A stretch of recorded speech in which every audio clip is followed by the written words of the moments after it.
Welcome to the Steve Setka Show, your uncensored champion. I'm your host, Steve Setka, and I'm diving deep into the things that matter most to me: sport, freight, and faith. On the show, we're not afraid to go beyond the surface. We get real, share bold opinions, and hit you where it may be uncomfortable. These are the topics I'm passionate about, and I bet they'll spark something in you too. So buckle up for quick, high-impact episodes that'll shake you up. Let's get into it.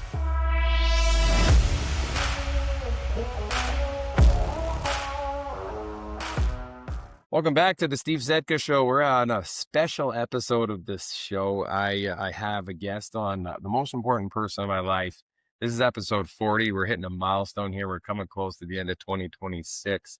My wife, Kasey Setka, is joining us. I'll introduce her before I frame the episode with a verse. How are you? Good. I'm excited to be here. This is our third try at doing a podcast together. So I'm hoping this time it works. We have a baby in front of us on the floor. Our baby is on the floor, and he's been the reason why we have been prevented from making the show the last couple times.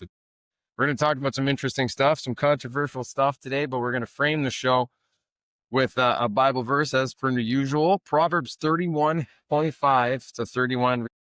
She is clothed with strength and dignity, and she laughs without fear of the future. When she speaks, her words are wise, and she gives instructions with kindness, carefully watches everything in her household, and suffers nothing from laziness. Her children stand and bless her. Her husband praises her. There are many virtuous and capable women in the world, but you surpass them all. Charm is deceptive, and beauty does not last. But a woman who fears the Lord will be greatly praised. Reward her for all she has done. Let her deeds publicly declare her praise. Look at that, eh? Fantastic verse. Good way to start the show. I mean, I'm biased, but I think it's a great choice. Yeah. We talked about which verse to frame the episode with last week when we were planning the episode, and I had one about women generally speaking, a shorter one, and then I had that one, and he said, well, of course. Got to be that one. Got to be that one that talks more about the beauty and love that women provide for the world. Speaking of which, we're talking about our relationship, our marriage, now that we have a child. He's 35 days old today, which is crazy how fast time flies. Wintertime, we're coming into Christmas. We're minimizing our schedule, not going over the top, but it always gets crazy in December. But we're ready for it. So let's talk about some controversial rules we have in our marriage. Yeah, let's do it. I actually made an Instagram post that talked about the controversial rules that we have in our marriage, even though I don't think that they're overly controversial.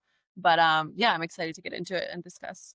All right, so am I. And I got them sitting right here, which is fantastic. I don't think they're that controversial either, but I guess we'll see if I get any hate on the episode, because that's how you know you've made it on the podcast world, if you get some hate for sure. Fantastic. Well, Steve and Kasey's rules for a successful marriage here. Number one, speaking about money, if either of us wants to spend over $175, we have to clear it with the other person. How do you frame that? What's the perspective there? Well, I think in every relationship, there's a spender and there's a saver, and I am the spender. So when we first came out with this rule, initially, I wanted it to be 200 and Steve wanted it to be 150. So that just tells you I'm the spender. But in full transparency, when we got into this relationship, I brought into the relationship a lot more debt than you did. Mm-hmm. So we did a lot of work on paying off debt, on getting on the same page when it came to our finances. And it took probably 6 months or so for us to really understand each other and get a good groove, I think, when it came to money. And this was one of the rules that we came up with. That way it doesn't, one of us doesn't overspend, and then the other one gets mad about it. So it just is a way to create boundaries within your relationship to avoid fights, essentially. That's what it is. Absolutely. And it just hammers home the essence of you're a team. Mm-hmm. And everything, really every decision you make, everything you do in your life, everything that happens in your house, you discuss, you talk about. This is just generally speaking. Dave Ramsey would love this rule because he has something like this, and we learn a lot about it. And we've studied some financial gurus and investing and saving and spending less, all these different things, and we've come up with this. This was a rule that I learned from books that I've read that just suggested that, hey, money, you can make more money. Money is energy. It's got to be spent. It's got to be flowing, because I have a hard time with that. I have a hard time spending money at all. Generally speaking, you'd like to spend a little bit, obviously, more than I do. But there has to be a little bit of a yin and a yang. Mm-hmm. So we had to come up with that number. But what do you think the world would why the world would consider that so controversial. I think it comes a lot from feeling like you need to ask your partner if you can spend money. Yeah. You know what I mean? A lot of people don't like that Like concept. permission. Yeah, like you're like, oh, I have to get permission if I want to go shopping or something like Yeah. that. I don't see it like that at all. Again, it comes down to like teamwork and discussion and communication with your partner. Mhm. And I think in the beginning I did feel a little bit like it was like I shouldn't have to ask permission from you. But it really just, you have to create a perspective shift from a more defensive perspective to a more communicative perspective. And when you figure that out, it actually works quite well. It Like, works great. like Yeah. we have a system. We talk to each other, even if we're spending $100. Sometimes it's like, hey, I want to do this. What are your thoughts? Whatever. Because sometimes it's a waste of $100, Yeah. or sometimes it's a really good use of $100, or you should be spending more and investing more on that idea or whatever that might be. So, that's just the point of discussion. Just Mhm. talk about money. And that leads to rule number 2. Mhm. It's somewhat controversial. It's crazy. I think it's insane. Really, the essence of money in marriage is sharing everything. Right? So that is rule number 2 that we have in our relationship. All of our money is shared. I think that if you don't share your money, it's just a recipe for disaster. And we've kind of tried that in past relationships or, in different areas of our life. And it just doesn't necessarily work. We're a team and we're committed to each other. Those are like the 2 predominant overarching like rules of our marriage and our relationship. Maybe not as controversial as the ones we're talking about today, but what do you see as like sharing money? Like, what was the hardest thing about combining sharing and putting your faith in the team rather than yourself? Well, I think this one is more controversial for women, I think, because it's like there's a narrative in society that you need to be independent, right? I mean, you need to keep everything separate because I'm an independent woman. I have my own money. I have my own career. Oh, we'll split things 50-50. Like that's kind of like the general mainstream narrative. So when it comes to, I think for me, I was really like stuck with that narrative when we met. And then you brought up the whole like, well, I believe everything should be shared. And I was like, whoa, like what? But you know what? Now that we're in it and we've been doing it since we got married, which was little over a year ago, it's so much more simple to have everything in one account. Everything comes out of one account. It's just like the simplification of it just makes it worth it right there. And then again, like the last rule, you have to communicate more. And that just strengthens your relationship. It does create some bumps in the road and things that you have to overcome when it comes to communication, but it does in the long run make your relationship stronger. Well, it makes it stronger, right? And it makes it simpler for sure. And we didn't necessarily, know this in the past per se. And also an important part about like creating a successful pattern and program around money is like making it fun. So like if we get in the nooks and crannies, like there's so many stories we could talk about, things we overcome, miracles that we've created with money in our relationship so far, with paying down the debt, with getting ourselves in the positive, with investing serious amounts of money, with putting them into gold, silver, Bitcoin, the stock market, stuff like that. But we've also made it fun in how we operate the conversation. So like we have this great union. Hey, again, I was the money guy more or less coming into this relationship, and now you're the one who manages the budget, who manages our one account per shared account, shared credit card. We both have a copy of the credit card, and we both have access to all the money. Literally, if nothing is hidden. Yeah. Right. Unless we have cash or something, and I go to Hungry Bite, buy a pizza for $10. That's very rare. But it's digital and we keep track of it. So how does that work in your mind when you're doing the YNAB, the budget? You need a budget. How does that work for you? I've almost turned it into like a hobby. Yeah. It's kind of like a fun hobby. You do it like weekly, and it's very surprising because this is not something you would ever usually do in the past. When we first got together, I mean, like I said earlier, I was the spender. Like I was I don't have the money. That's okay. I'm going to go put it on my credit card kind of a person. And then I'll just make more, and I make 20, 30, $40 an hour. I'll just make the money. It's fine. Yeah. And then put yourself in the hole. Yeah, totally. So I had bad spending habits, but now I've turned like budgeting into a hobby. Like I said, like we use a software called YNAB, YNAB. And every week I go in and I literally calculate every single transaction that's gone through our bank account, our checking account, and our credit card. And I allot certain amounts to like our budget. So that's great. And then even like when it comes to things like Christmas, I recently just used AI to help me create a Christmas budget. So it goes from like just like a weekly budget into like, it filters into other areas like holidays, travel, things like that I've just kind of like, will do things better that they enjoy doing. So if they make it fun, shout out Hani Mahari, he does Cash Flow board game, Robert Kiyosaki, fantastic resource. Another money guy that we've listened to in the past and taken some of his insight. and it's enjoyable, right? And you make a board game out of, cash flow and understanding, expenses and balance sheets, statements of accounts and stuff like that. It really helps. Plus, we both have a little bit of a business background. You have a management background, administration, leadership, and teamwork. I have more of a business and a sales and marketing background. So we both understand business, and you can really relate business to your money personally anyways, right? So they should have the same types of principles. And really, where do they come from? Well, on the show, we talk a lot about faith with all the guests that we have in solo episodes too. I mean, they're scripturally based. These principles never change. Yeah. Really, the idea of how to operate with money has been the same forever. Where I got my initial knowledge from 15, 20 years ago was a book written 10,000 years ago called The Richest Man in Babylon, which is a really notable finance book. It was written Babylonian times, which is pretty crazy. But so that's kind of money. We can move away from that topic. We got some more interesting stuff and maybe a little bit more spicy stuff to talk about, which is kind of fun. Not necessarily spicy yet, but this is an interesting principle that people would not necessarily agree on.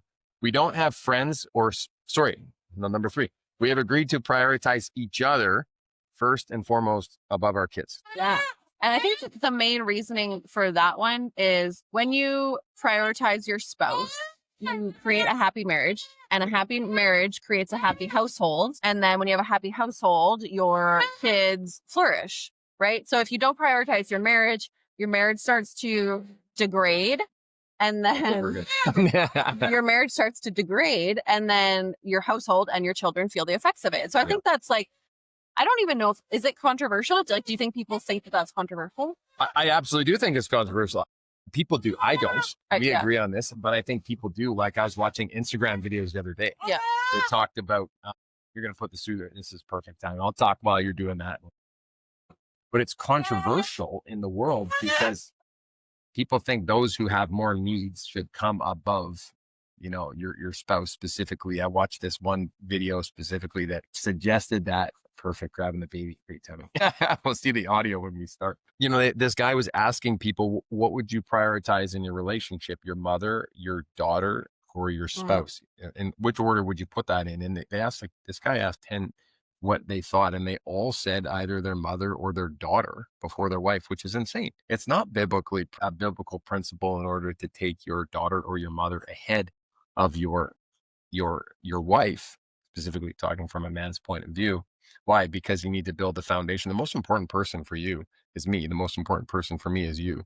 It's not necessarily him because he has needs and he's dependent on both of us. So if we're not solid, we don't have the foundation, he's not going to be okay. He'll be the one that suffers the most. Obviously, when he gets older, he's 35 days old. That's not going to happen necessarily yet. But once he starts to know what he's doing and develops even further. But furthermore to that, it drives home the idea that your mother is not the most important out of all 3 of those, because your mom brought you into this world with your dad.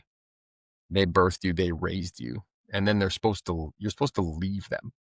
So we're not leaving him and he's not leaving us, but we left our parents to cleave to our spouse, my wife, obviously, and to then support a child, because this is now my new family and my parents become my extended family. It's a hard thing for families to understand. It's controversial in the world because, like you've said, you've had relationship in the past where the guys are mommy's boy. I'm a bit of a mommy's boy sometimes, admittedly so, but you have to understand how to remove that part of yourself and still have a good relationship with your parents, but focus first and foremost on your spouse so that you can build a great family.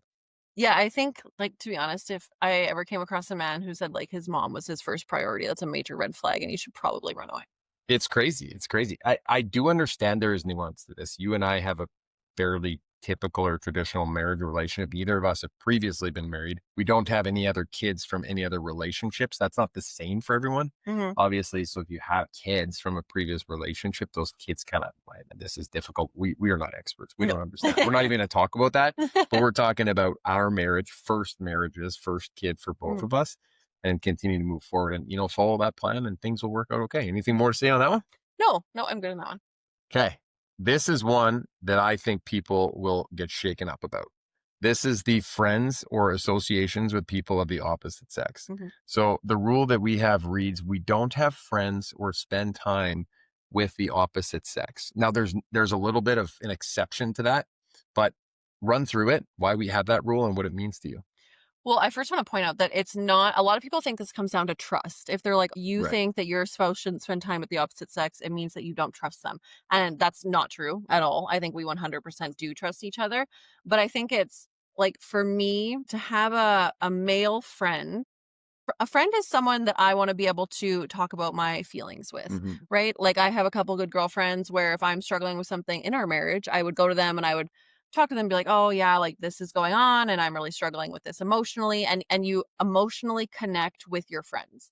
So, for me to have a male friend and then to be emotionally connecting with another man outside of my marriage is very odd to me, and I think Hmm. it's, like, disrespectful to my husband, and I think when you open that door, that emotional connection door with another man, like, you're on a slippery slope, and again, it doesn't come down to trust, it just comes down to, like, biology and, like, evolution, Absolutely. right? Like, men and women are wired to be attracted to each other even on an energetic level, Yeah. so even if, you're not they're looking for something, right? Like, if you open those doors and you're not intentional about your boundaries, then I think it is a slippery slope. It absolutely is a slippery slope. And you're right. I think that's a great way to put it. It's not about the lack of the trust factor, it's the principle behind it. It's the idea. I'm the most important man to you. You're the most important woman to me. And like you said, biology is real, evolution matters. We all know people that have had awful, horrific, tragic situations that would disagree with this rule and would practice the opposite and have had tragic consequences. Now, some people might have a circumstance where they do actually hang out with people of the opposite sex. We don't believe in it. I don't believe in it. You don't believe in it. But if it works for them, so be it. I mean, we're not putting a blanket statement on this saying that everybody needs to practice this. We're just saying if you want to be successful in marriage, this is what you should do. But I also wanna add too, it's not like I avoid speaking to men, Good, very or good you point. don't avoid Correct. speaking to other women. For Very good example, like, point. we have some couple friends, and if I'm talking to, a friend of yours Hey, who's a man, like, that's not a big deal, yeah, right? especially if we're there and we're at a party or you guys Yeah, are having a conversation and I'm talking with maybe their spouse yeah. of the opposite sex in another room. You're absolutely right. Plus, there's some exceptions somewhat to this rule for sure. Will I spend one-on-one time with my sister? Yes. Well, That's a little bit different. I took her out for dinner because we were doing some reconciliation work with our relationship in our business, which is a topic for another day. And we had a wonderful time. Would I do it with my mother? Of course. Would you with your same thing? Of course. So that is not part of this rule per se. But I will say though that as far as I will go in a business relation, absolutely not on a friend or a personal level, but on a business relationship for me, I did have an interesting example yesterday where I was on Zoom with one other woman from a customer that I work with. And there's got to be limitations there because she's pregnant and we did get a little bit into the nuts and bolts of, oh, so excited for you. Hey, this is awesome. There's some emotional connection there. And now it doesn't matter if she's in California and I'm in Manitoba. It's the fact that I'm like, that's as far as I will go. I won't even go out currently at the moment with a business colleague that is a woman for a coffee or even in somewhere that's public. Cause like you said, that emotional thing is real. And regardless of how much we trust or don't trust each other, we do trust each other quite a bit. You don't put yourself in that position mhm, or that situation. And it reminds me of a guy, Mike Pence, who was the VP, I think of Trump 1.0. yeah. He wouldn't even take a meeting with a woman. And he would definitely not in private, but not even in public. And he got scrutinized for it. So that's why I think it's so controversial that most people would look at us and they'd be like, that's a little bit extreme. Well, Yeah, you know what? Hey, if we got to be extreme in order to build an absolutely rock solid Christ centered marriage, we're going to do it. yeah. What do you think? Yeah, and I think I just wanna add that, for me, I wouldn't like to it would be crossing the line for me to go out for coffee or go out for, like, dinner or a meal or something like that Hmm. with another man. Like, Hmm. that's kind of, like, where the line lies. Hmm. And again, it just comes back to creating, like, It's a one a on one thing, right? Yeah. yeah, Going out one on yeah, one. Right. yeah, and it comes back to wanting to create or keep the container of your marriage Right. solid. You don't want, like, leaky energy all over the place, right? So Energetics. yeah, Right. exactly. Yeah. You want the container of your marriage to be solid. Very interesting. I love talking about that one. That's one we could dive way deeper on, do an episode on its own with just that topic. But let's continue just because of the sake of time, because we only have a certain amount. Yeah. It's fussy sometimes. This is probably what we should have been doing. Okay. More general on this one, but I think some people might think it's controversial, but we're going to make it a little controversial here. Okay. By telling you about what like what we believe in regards to this rule, because it might be different than what we say according to how the rule is written. Exercise, stay in shape, and prioritize our health. What does that mean generally to you? Well, I think this one could be more controversial too, Okay. because I think We're going to make people, it controversial. yeah, well, people will say you should love your spouse no matter what they look like. Well, yes, of course. But I think for me, it's a very attractive equality in someone to care about your health and to care about your fitness and how like just healthy you are. So I think for us, like we've agreed in our marriage that we will prioritize exercise and eating properly. And like when I say prioritize our health, that does include gaining weight. Like, Oh, and I'll 100%. totally say it, and So will I I. might, like, take some heat for that, So will but and I. I'm not talking, like, I just had a baby, right? So, Yeah. like, I'm not talking pregnancy, postpartum, Right. but there is, like, an expectation, even on myself, that I will get back to not who I quote, unquote, "who I was," because that person's gone, Right. but to get back into shape and to, again, start playing volleyball, and I have a goal to do a triathlon next year, so Amazing. yeah, and to just continue prioritizing your health and longevity and your vitality Yeah. for each other and for our children. And we've slipped on that a little bit. We both did previously. I have recently. I mean, I have a sugar addiction, which is really difficult and challenging for sure. But I don't drink alcohol. Never have drank alcohol in our relationship since Mhm. we've known each other 2.5 years, and have eliminated a lot of not so great things for my body. But yes, drink coffee and sugar is my vice, and that's something I need to work on. That parasite per se. But I'm going to go a little bit deeper into this by suggesting, again, yes, a little bit of nuance, a little bit of not exceptions to the rules, but limitations, because we understand things happen, life occurs, illness, sickness, etc. We're not going to say, oh, I never got out of shape, blah, blah. Yes, we have had times in our life where we've been out of shape, Mhm. physically or mentally out of shape. It's important to Mhm. talk about that too. Yeah. And spiritually out of shape. I was super unhealthy spiritually for a long period of my life, and it really degraded my character and who I was showing up to be. So being healthy is mostly, this rule talks about physical and appearance, because that's what we saw when we first met each other and what attracted us to each other, of Mhm. course. So it definitely matters. And we believe that when we're 50, we should be rocking really great bodies, really great minds, as like we were when we met when we were in our late 20s, and spiritually and mentally, same type of thing. But yes, the controversial part more, I think, is that I'm going to say something I think a lot of people aren't going to like. Becoming fat and overweight for both of us, I think, and I want to hear you if you agree on this. I believe you do. It's not acceptable in our marriage and our family per se. What do you what is that? Do you agree, or what do you think? It's got to be discussed, because, and we have lots of conversations about this. So Mhm. Yeah, I think just because of our backgrounds, we're both very into sports. We've always, for the most part, been into working out, here and there. We both slipped, of course, like you mentioned. But yeah, it's just, to me, even personally, like I am not interested in letting myself go to the point where I can't play with my kids. I can't play catch with my right, kids, or I easy to can't. say when we're in our 30s, but this is Yeah. something we have a rule because it'll carry into our entire life. Yeah, yeah, and I really much believe in longevity and vitality, like I mentioned, and I just wanna live a long, healthy life. I wanna, and it's important to actually live it, not just be alive, Yeah, because yeah, I not to think, wait to die. yeah, I think a lot of people A lot of people are like that out there. get unhealthy to the point where it's very, very hard to come back from, Mhm. which I think that's why it's important for us to prioritize when we're young. And honestly, like weight gain is a huge indicator and a contributor to so many different diseases. So it's not even just about appearance, although that does matter too. It's just like your overall health in Yeah, general too. 100%. Shout out to a guy who's I've become quite close to, who's quite a bit younger than me, in his early 20s, Sean Sanabria, who works with the Elliott Group with Andy Elliott. He talks about this all the time. I forget what he was saying, but that's what he suggests about this. Sorry, he talks about this to me all the time, and so does Andy talk to his people about this. You are a walking billboard. Mm. Your mind is a billboard for the world. Your spirit is a billboard for the world, and your body is a billboard for the world. So it's the first thing that really shows up about you that suggests how much you care and what your commitment is, right? So I always think about that as well too. That just hits home when I hear that, the billboard. Your body's a billboard.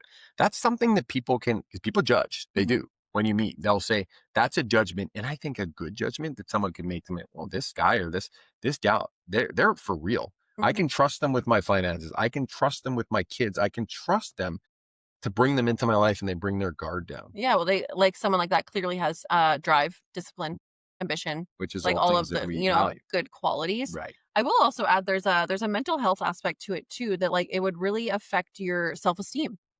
No. Because you don't show up as the greatest version of yourself. Yeah, and I know for me, like, just being pregnant and being 5 months postpartum, I knew during pregnancy that I didn't wanna gain a lot of weight, 5 weeks postpartum. sorry, yeah, 5 weeks postpartum. I knew during my pregnancy that I didn't wanna gain a lot of weight because I knew postpartum that it would really affect my mental health and my self-esteem. And with all of the other hormonal changes and everything else that goes on during postpartum, that's Right. just like an added stress that I was like, "I don't want that." Don't So need it it. was something that I prioritized during pregnancy was to eat well, and I didn't lift weights, but to, like, walk and stretch and do other You did movements. a pretty good job, and related to the average, and I obviously there's some bias too, but compared to the average, like you killed it. Surely there's people who did well, not better, but they did more so per Mhm. se.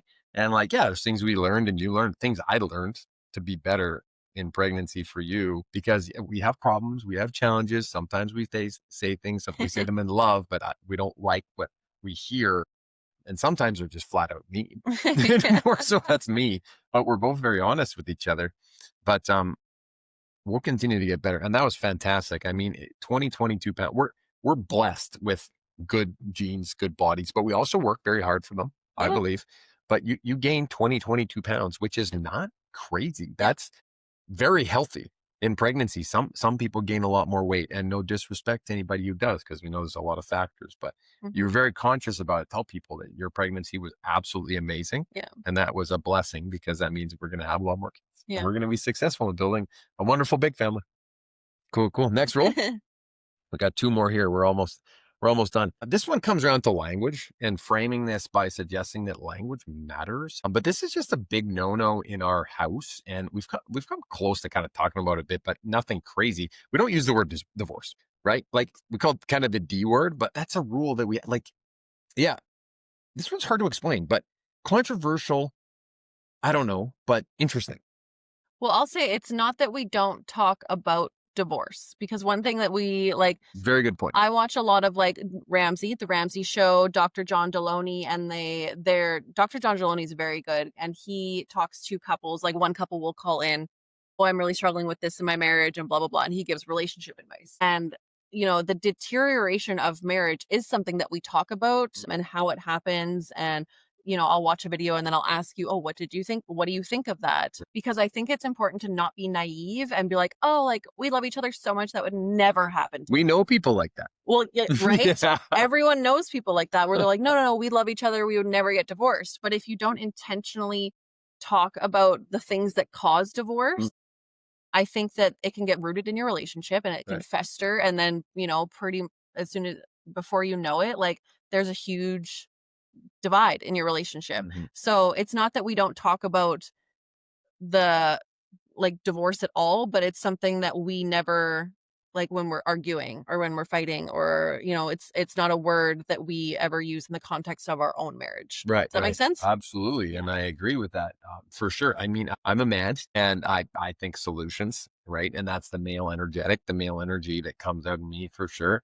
Women a little bit more emotional, want to listen a little bit more. So we have a good yin and yang in regards to the disagreements or the disputes we have in our marriage or in our house. But yes, when we have that rule means that we don't dip to levels that we can't necessarily come back from. Hmm. Like it's pretty rare. Sure, you said some stuff, I've said some stuff that we regret saying to the other, but it's typically never something that we can't come back from. So it's good. I mean, we're 2 and a bit years in a marriage. We're still like we're 10 or 20 years in. We'll do a continuation of this theme of episodes on our marriage rules that we have as we go for sure. So that's a good one. Language matters. That's just the best way to Hmm. put it. Yeah.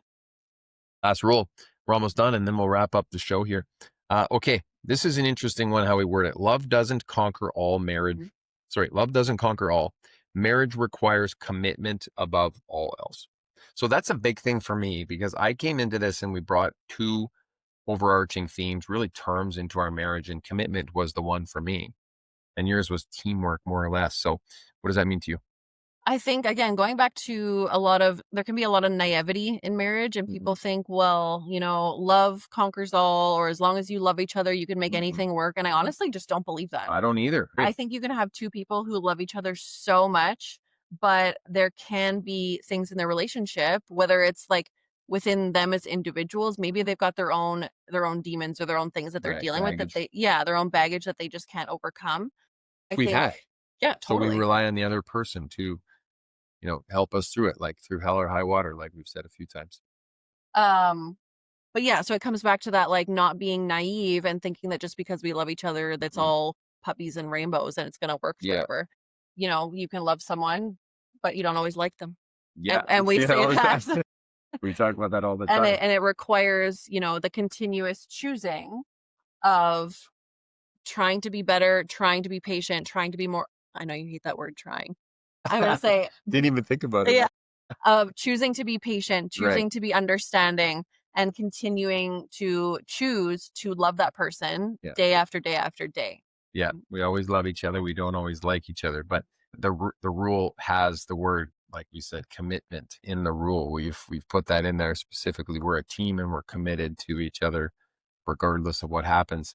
And it's important to note too that we are very, very different in a lot of ways. We agree mostly, of course, on the macro, right? Mm, Religion, faith, spirituality, politically, how we're going to raise our kids, stuff like that.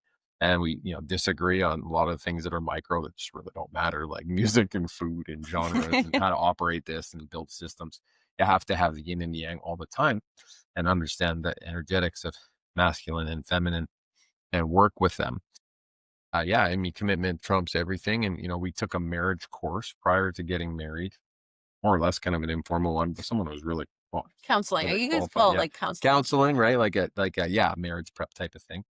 And that really helped for sure. And it was really hard to kind of understand that concept of surrender and submission to each other. And, we've come a long way realizing that because, yeah, I mean, we're a lot better now than we were back then. We didn't know as much. And now we have a little bit of experience to talk about it. So, that's a really important rule for sure. And that's really the essence of it. And a lot of it comes back to the Bible. And that's why we frame the show with scripture verses every time we talk about something like this. What do you think in summary of all these rules? Do you think we're going to get some hate? You think we're going to get some spice, or you're going to get some support out there? Most people that listen would be on board. Yeah, We I talk think about, anyone who probably listens to you or me or who's in our circle or in our base yeah, probably thinks the same. right, But I do think that there's some out there that, like, go against, like, the mainstream narrative, like not having friends of the opposite sex or, right, like, sharing all of your money, right. things like that. To us, they're not controversial, but I mean, society can find a fault with, like, anything, so It's crazy out there. It's the internet. Anybody can have a voice, right? So that's okay. We're not too concerned about the fact that people don't agree with us. That's full. We have lots of friends and